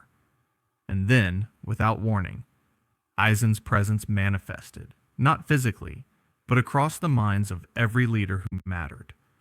The illusion was perfect, absolute. Tsunade saw him in the summit chamber, standing tall, robes immaculate, eyes calculating yet almost inviting. Gaara saw him kneeling on the dunes, the desert sand bending around him in impossible waves.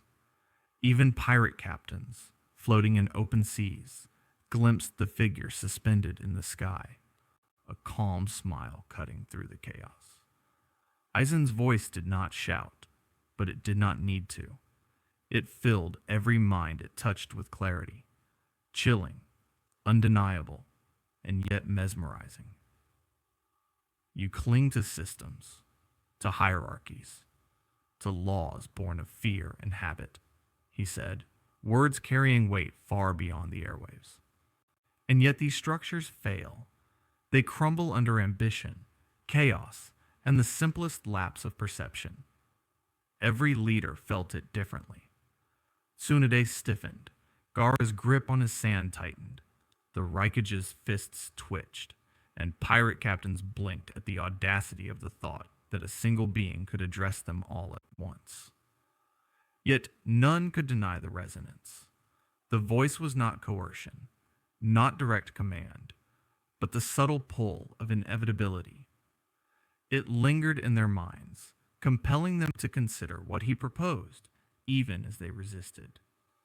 Aizen's gaze, though intangible, seemed to pierce the veil of every perception. I do not seek to destroy, he continued, calm and deliberate. I seek to recreate, to bend the will of worlds, not through brute force, but through clarity. The old systems are obsolete. Leadership as you know it is flawed, designed for limitation, not for evolution. The words settled like cold water in the minds of those who heard them. Leaders argued silently with themselves. Was he insane, or was his logic impossible to refute? For centuries, Shinobi had built villages around hierarchy and control. Pirates had governed themselves through ambition and loyalty, yet none had considered the possibility of a unifying vision so calculated, so absolute, that resistance itself seemed a minor inconvenience. Kakashi's eye flickered behind his mask. He could sense manipulation, understand its mechanics. Yet even he could not fully dismiss the charisma, the logic, the terrifying allure of order imposed by one who understood perception and will so profoundly. Aizen smiled in every mind at once, calm, deliberate, a predator unthreatened by prey. Chaos is not the enemy, he said, his words curling around the hesitation in every heart. It is the tool. Perception, belief, fear, and desire. They are instruments, capable of harmony if guided with precision. I offer clarity. I offer evolution. Even as some felt unease, others, unaccustomed to such insight, felt a stirring of agreement. Aizen's words tapped into the same instinct that had allowed him to subtly sway perceptions in villages, among pirate crews, across seas and lands. It was a doctrine not imposed with force, but suggested with inevitability. Follow or accept irrelevance. Naruto clenched his fists, stepping forward in the mind's theater of illusion. His bright blue eyes blazed with determination. I don't care how logical you think it is. You can't just make everyone follow you. People aren't puppets. Freedom isn't a tool. It's life. Aizen tilted his head, intrigued, allowing a faint chuckle to echo across every affected consciousness. And yet, you are here, defiant, alive. That defiance, that will, is interesting. It is the only variable I have not yet accounted for. The illusion shifted, bending the summit chamber, the desert dunes, and the open seas into one impossible landscape. Every leader, every observer, saw the impossible simultaneously, yet the message remained crystal clear. Aizen was no longer merely present. He was orchestrating the perception of the world itself, a throne without a kingdom, ruling not through fear nor through violence, but through the undeniable inevitability of his influence. The calm intensity in his eyes, real or imagined, promised a reckoning. He did not demand obedience. He invited consideration, seduction through logic, persuasion through perception, and the world, divided and uncertain, could not ignore it. Consider carefully, he said, voice lingering in every mind like a shadow stretching across the horizon. The old systems are obsolete, and those who cling to them will fall, whether by my hand or by their own inability to evolve. And then, as silence fell across villages and seas alike, a chill ran through every heart that had listened. For the first time, it became clear. This was not merely a test of strength.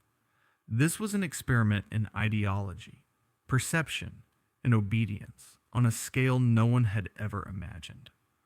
Aizen's calm smile remained, inscrutable, patient, absolute. And across the fractured, bending horizon, the question hung in every mind. Who will stand, and who will kneel to a throne that commands without walls? The world trembled, not from earthquakes or tailed beast attacks, but from uncertainty itself. Across continents and seas, the lines between reality and illusion blurred. Shadows bent unnaturally, skies fractured into impossible colors, and whispers of Aizen's presence echoed in every mind capable of sensing power. In the skies above Konoha, Naruto's chakra flared like a beacon.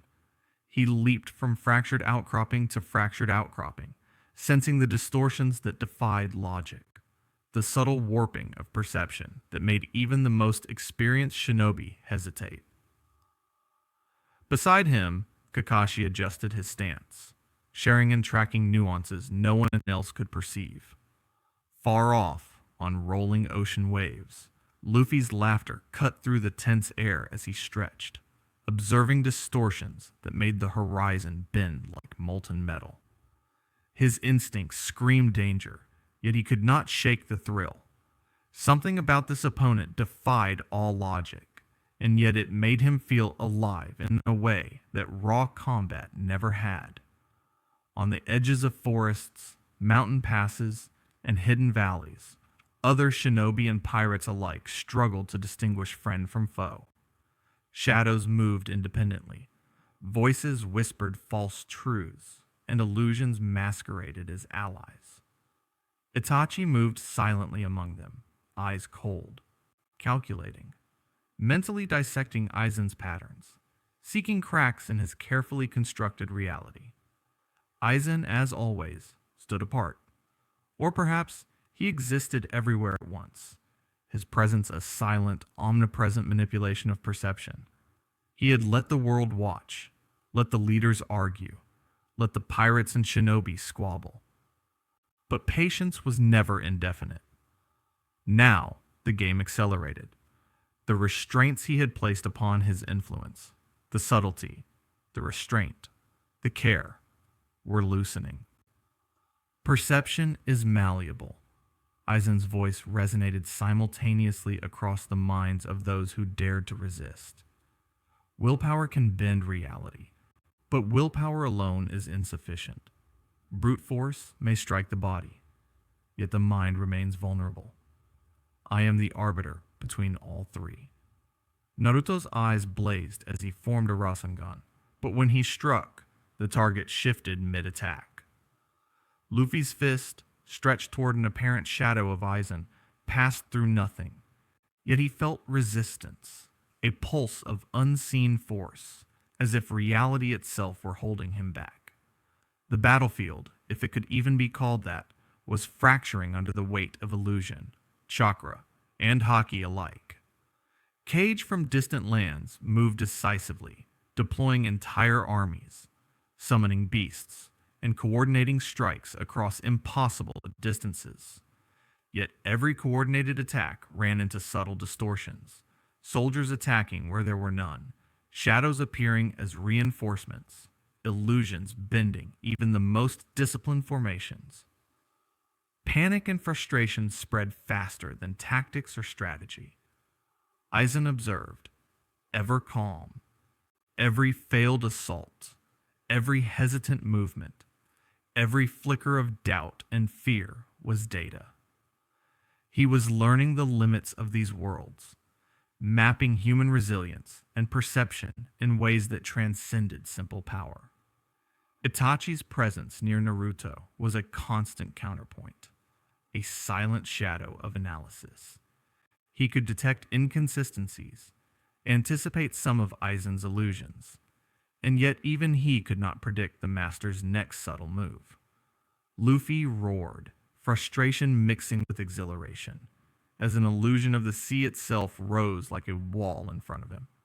"I can't hit him! What the heck is going on?" he shouted, struggling against an opponent who refused to be pinned down by even instinctive freedom. Naruto met his eyes. "We can't give up. We have to see what's real. Trust ourselves and each other." His voice rang clear across the chaos, grounding allies in fleeting moments of clarity. And then, as if sensing the collective strain, Aizen allowed a fraction of his restraint to fall away. Shadows multiplied, skies split further, and every mind caught in the psychic resonance of his presence felt a subtle, undeniable shift. The battlefield itself obeyed him. The rules of reality, already bending, began to fracture more violently, as if the world were taking its first breath of true chaos under his hand. Naruto braced, feeling the pulse of distortion tighten around him. Luffy's grin faltered slightly, a rare crack of uncertainty. Itachi's eyes, sharp and calculating, reflected the faintest shimmer of unease. Even the cage, resolute and disciplined, could feel it. This was no longer subtle manipulation. This was global, unstoppable, a collision between will and perception itself.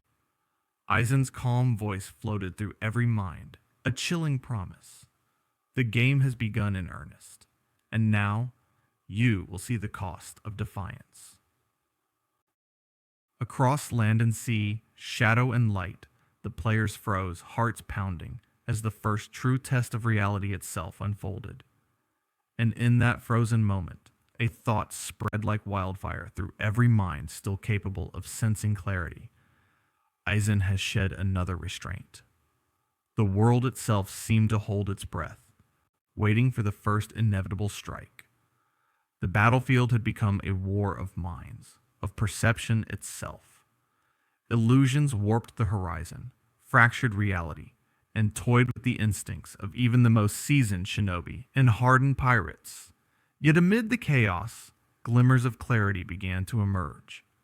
Eyes once deceived, senses once tricked, were now piercing the veil. But clarity came at a cost. Naruto's chakra flared with renewed determination. He could feel the subtle threads of Aizen's manipulation unraveling before him, small but undeniable weaknesses forming in the intricate web of illusions. Beside him, Kakashi's Sharingan sliced through layers of deceit, revealing fleeting truths hidden within distortion. Yet for every shadow dispelled, there was a toll. Allied shinobi, caught in Aizen's manipulations, had faltered. Some fell into fatal misjudgments, others struck down by friendly fire born of illusion. On the ocean, Luffy's resilience manifested in bursts of pure haki, breaking through the intangible walls Aizen conjured. His fists shattered phantom waves, yet the effort drained him. Crewmates clutched at one another, recovering from the physical strain of resisting perceptions that twisted their instincts, leaving bruises and battered bodies in the wake of fleeting clarity. Itachi moved like a shadow through this dissonance, observing, calculating. He forced his allies to trust their own perception, guiding them with precise commands. Yet even his insight came at a subtle cost. The mental strain of piercing illusion after illusion pressed on him, the weight of responsibility pressing heavier with each revelation. Every leader, every fighter, every pirate experienced the same paradox. To see clearly was to suffer. It demanded focus beyond human endurance, resolve beyond moral certainty, and the willingness to sacrifice comfort, pride, and, in some cases, comrades. Those who glimpsed the truth first saw not only Aizen's manipulations, but also the fragility of their own convictions. A battle erupted simultaneously in multiple planes of perception. A shadowed shinobi formation charged toward what they believed was an enemy, only to discover empty air. Pirate cannons fired at mirages that vanished mid-flight. The cost of seeing clearly was evident. Fatigue, disorientation, grief. And yet, despite the suffering, determination burned brighter than ever. Naruto shouted across the fractured terrain, rallying those still able to act. We can't let him control what's real, even if it costs everything. We fight anyway. His voice carried hope into the haze of illusions, giving strength to those on the edge of collapse. Even Luffy, his grin fading into fierce concentration, nodded in agreement. Yeah, we're not giving up just 'cause he tricks us. His fists, raw with haki, smashed through an apparition of Aizen that had seemed untouchable moments before. The illusion shattered, yet left behind its psychological residue. Fear, doubt, and exhaustion.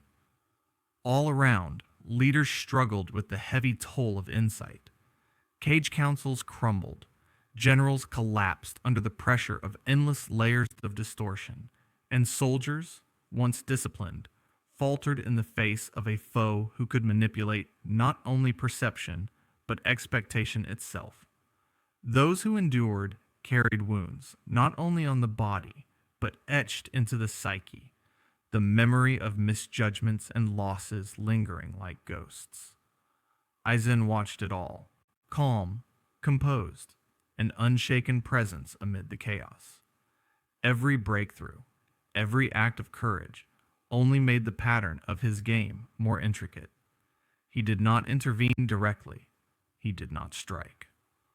Observation was the ultimate weapon, and the world was offering itself as proof of his strategy.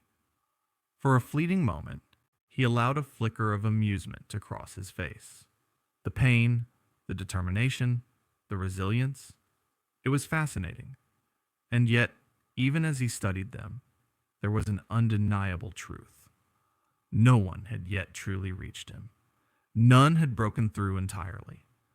Every act of courage, every piercing insight had come with cost, leaving them battered, wounded, and questioning their own limits. The battlefield grew quiet for a heartbeat, as if the world itself was exhaling. The survivors looked at one another, battered and bloodied, yet burning with a shared resolve. They had glimpsed reality, but the price had been devastating. Friends lost, comrades shattered, faith in leaders questioned, beliefs fractured.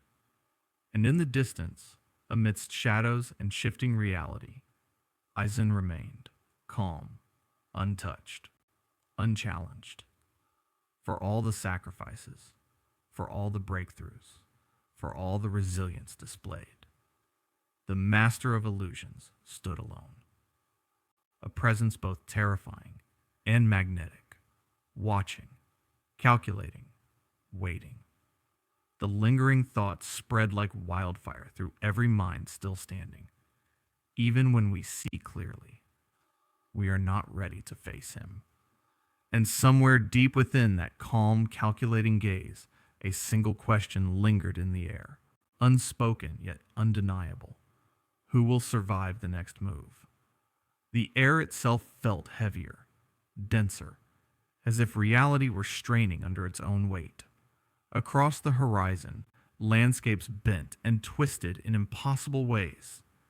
Forests spiraled into themselves. Oceans folded like paper, and mountains fractured into floating shards. The unified front of shinobi and pirates could feel it in their bones. This was no longer a battle of skill or strength. This was a war against existence itself. Aizen stood at the center of it all, calm and unshakable, his aura radiating an almost divine presence. The faint shimmer of Kyōka Suigetsu's mastery had grown, evolving beyond a simple illusion into something approaching apotheosis. The air around him pulsed with a hybrid force, a mingling of Reiatsu and chakra that warped perception, bending even the most disciplined minds.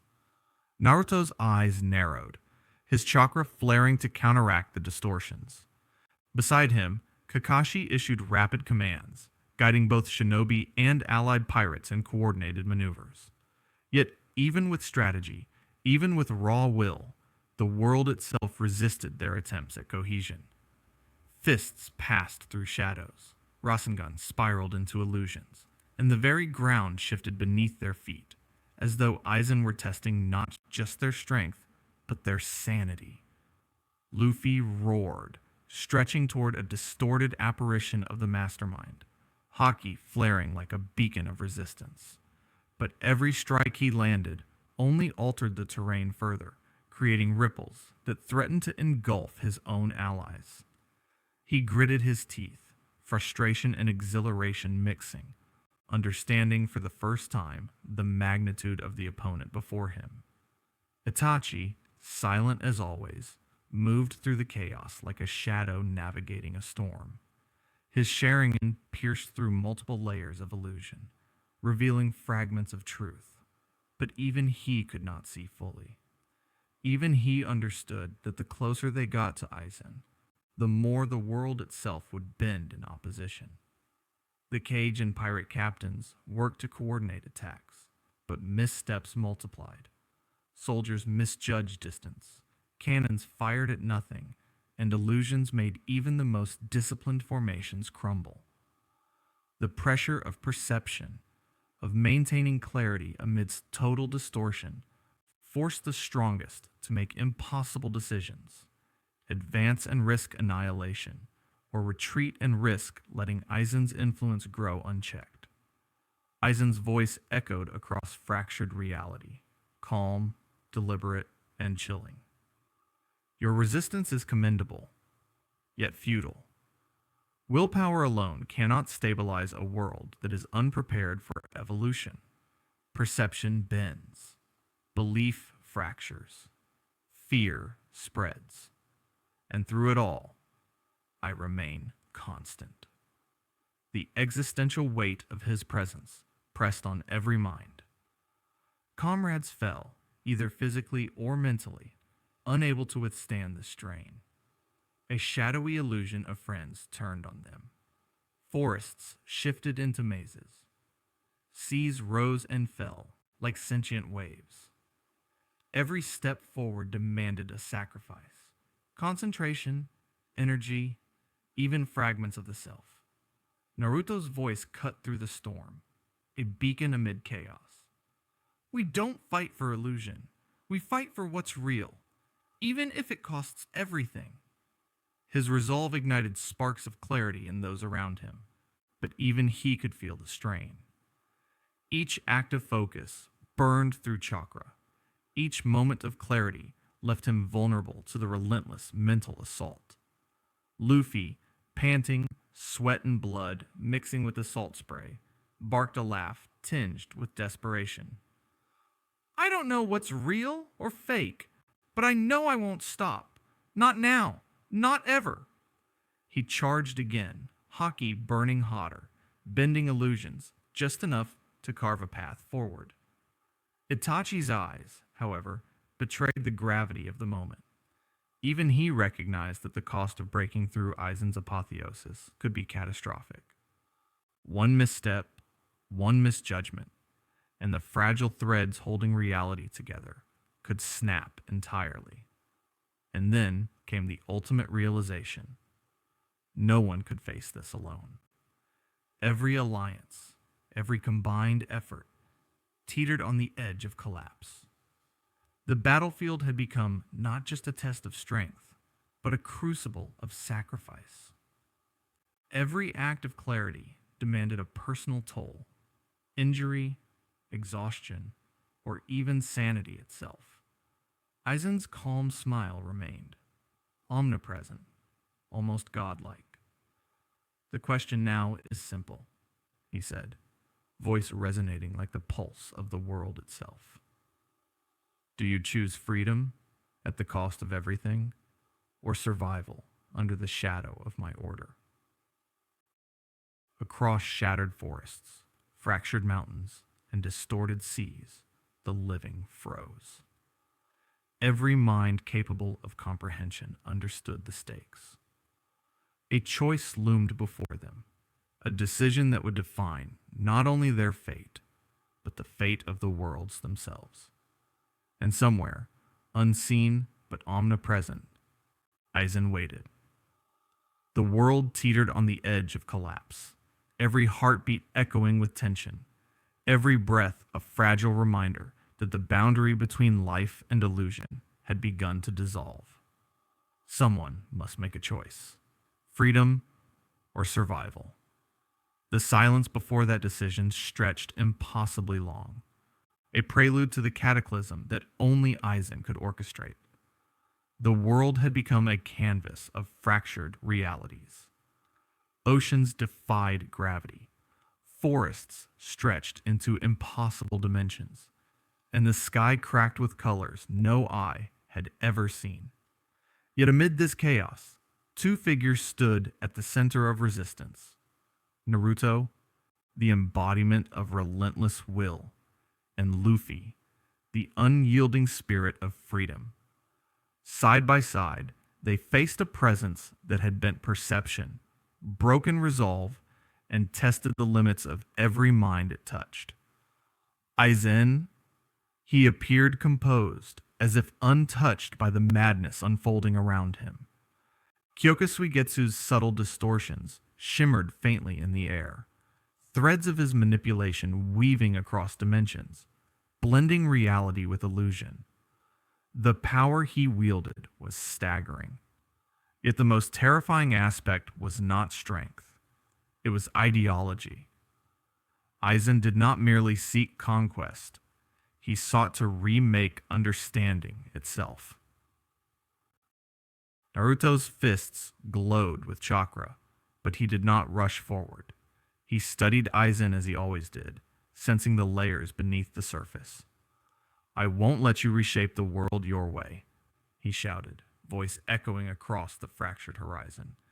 "People will choose their own path." Luffy stretched forward, haki flaring, yet even he hesitated, instinctively aware that this opponent was unlike any he had faced. "I don't care how strong you are. You're not taking away what we fight for." His words were simple, brimming with raw conviction, the kind of defiance that could pierce illusions themselves. Aizen tilted his head slightly, his eyes narrowing with a mixture of curiosity and amusement.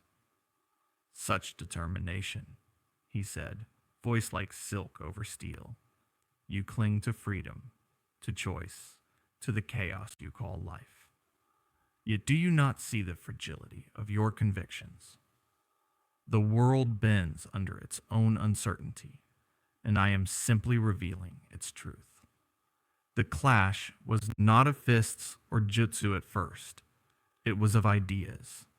Naruto and Luffy, their resolve intertwined, formed a living barrier against Aizen's manipulation. They refused to doubt themselves, refused to bend to the subtle coercion that had broken so many others. Every word they spoke, every stance they took, chipped at the illusion's structure, creating fissures in Aizen's otherwise flawless strategy. Aizen's smile remained calm, but for the first time, a flicker of intrigue crossed his face. The two were not just resisting. They were shaping reality with sheer willpower, their conviction radiating outward, touching the minds of those still struggling in his illusions. He could feel it. Even Kyōka Suigetsu had limits. Naruto surged forward, chakra blazing, yet his attack collided with a mirrored illusion of himself. Luffy struck at an apparition that looked like the sky itself. Both missed, yet both felt the subtle impact of their strikes as if reality had acknowledged their defiance. They realized that victory would not come from overpowering Aizen, but from resisting him together. "You fight not for strength," Aizen observed, his voice calm but carrying weight that reverberated through the fractured battlefield. "You fight for ideals, for the intangible, for that which cannot be measured. And it is fascinating." The ideological tension escalated, the entire battlefield trembling under the strain. Allied shinobi and pirates drew courage from Naruto and Luffy, struggling to reclaim pieces of reality that had been lost. Shadows receded where conviction burned brightest, and the fractures in the world's perception widened into opportunities for resistance. Yet even as hope flickered, Aizen's aura intensified. He raised a hand, and the air itself seemed to bend, warping with a force that suggested the final act of this confrontation was imminent. The world braced, hearts pounding. Even the most steadfast felt the pull of inevitability. The moment when ideology and power would collide in their purest forms. "You may resist," Aizen said, voice resonating like a bell tolling across existence. But resistance has a price. Choice has consequences. And now, it is time for the final decision. Naruto's eyes burned with clarity. Luffy's grin returned, fierce and defiant. They did not flinch. They would not yield. And yet, even as they stood united, there was no denying the gravity of what was coming. Every strike, every illusion, every word would test not just strength, but the essence of who they were. Aizen's calm smile widened slightly, the culmination of his calculations evident in that serene expression. The final move, the act that could either remake worlds or shatter them, was about to unfold. And in that suspended moment, the question echoed through every mind present, every soul still capable of resistance. Who will pay the ultimate price? The choice no one wanted was about to be forced upon the world, and Aizen was ready. The battlefield was silent. Not the kind of silence that comes from emptiness, but the quiet that follows, storms too immense to comprehend. Trees, once fractured by illusion, leaned gently toward the wind. Oceans calmed from their impossible undulations, and skies that had split into unnatural hues now reflected the muted tones of reality. Life had returned, but it carried the weight of everything it had endured. Naruto stood amid the remnants of the clash, chest heaving, hands trembling from exertion. His clothes were torn, his body bruised, but his eyes burned with clarity. He looked around at the shinobi and pirates scattered across the field, some sitting in exhaustion, others staring at the horizon, as if questioning whether the world they had fought to save was still the same. He knew it was, and yet he also knew it would never be the world he remembered. Luffy, a few paces away, laughed softly, though it was a laugh touched by weariness. That was weird. Really weird, he admitted, looking over the shattered remnants of what had been Aizen's illusions. His crew gathered around him, leaning on one another, their smiles tentative but alive. Even as the chaos settled, the echoes of the battle lingered, shadows of fear and triumph interwoven across the land and sea. Tachi stood silently, watching.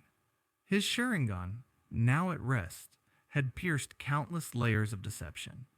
He had seen the fragility of belief, the cost of clarity, and the resilience of conviction.